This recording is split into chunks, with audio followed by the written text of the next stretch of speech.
പയ്യങ്കോടുപുരം ശ്രീമുരുകൻ എഴുന്നള്ളത്തിന് തയ്യാറായി നിൽക്കുന്ന ഗജവീരനാണ്. ഉയരം 11 അടി.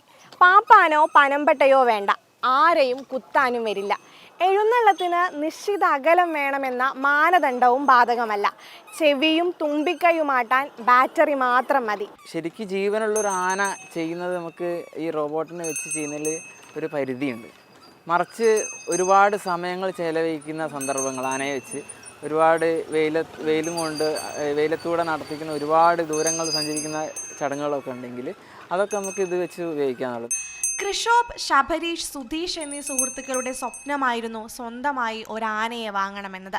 എന്നാൽ അത് സാധിക്കാതെ വന്നതോടെയാണ് ആനയുടെ ശില്പം പണിയാമെന്ന തീരുമാനത്തിലെത്തിയത്.